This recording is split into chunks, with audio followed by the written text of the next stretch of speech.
Jika kita mendapat teman membuat status di Instagram atau WhatsApp menjelek-jelekkan agama atau menghina sunnah, apakah perlu kita balas atau kita cukupkan dengan mendoakan saja karena ditakutkan dia malah menjauh atau malah berdebat?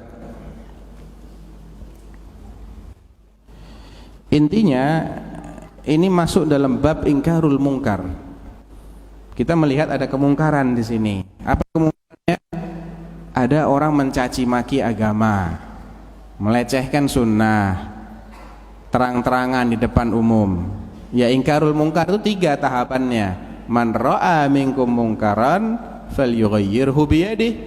Kalau dia orang yang punya wewenang, dia pergunakan wewenangnya itu, kekuatan dia gunakan untuk menghilangkan kemungkaran itu atau minimal mengurangi kemungkaran.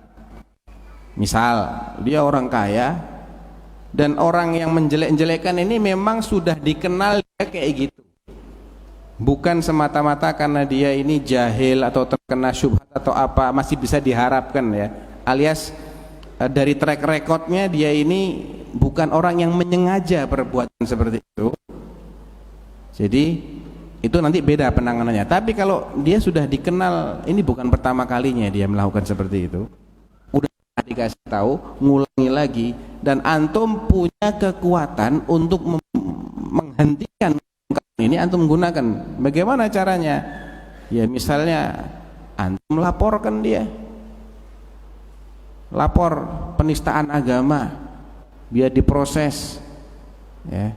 Paling tidak dia akan jera, atau dia akan berpikir, orang yang tadinya punya pikiran yang sama akan berpikir ulang, oh ternyata agama ini punya pembela ya. Kalau antum tidak punya kekuatan untuk itu, antum ingkari dengan lisan.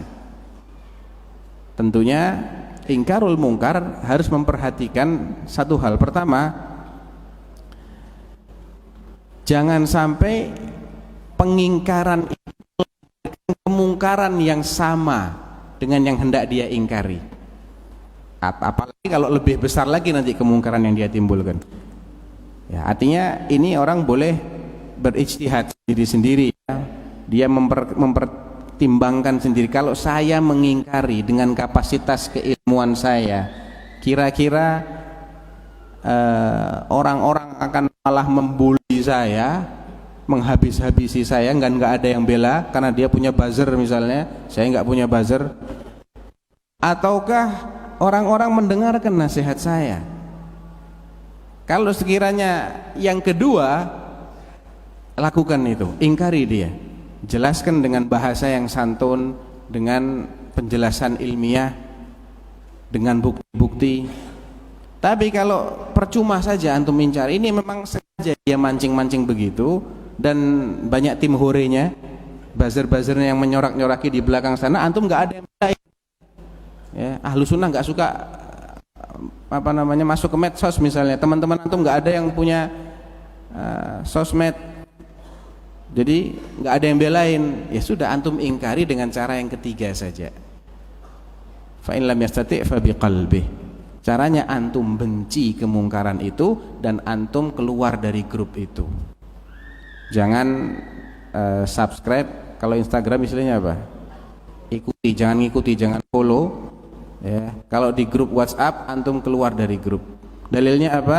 Wa qad nazzala 'alaikum fil kitabi an idza sami'tum ayatillahi yukfaru biha wa yustahza'u biha fala taq'udu ma'ahum hatta yakhudu fi haditsin ghairi innakum idzam mithluhum, kata Allah Subhanahu wa taala.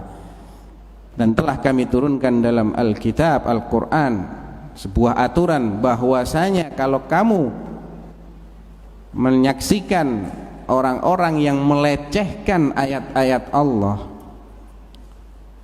atau mengingkari ayat-ayat Allah, maka janganlah engkau ngobrol bersama mereka, janganlah kamu duduk bareng-bareng bersama mereka.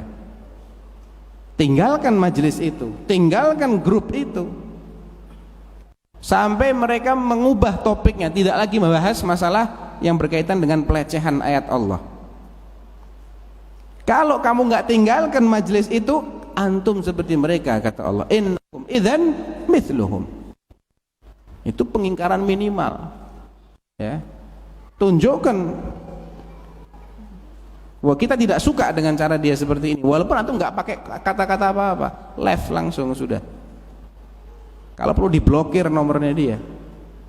Itu minimal, itu minimal. Jadi kalau ditanyakan di sini, cukup dengan mendoakan. Doakan apa ini? Doakan dapat hidayah? Boleh. Kalau kira-kira ini sudah bukan yang kali pertama, sudah 2-3 kali, doakan aja biar dia diistirahatkan oleh Allah.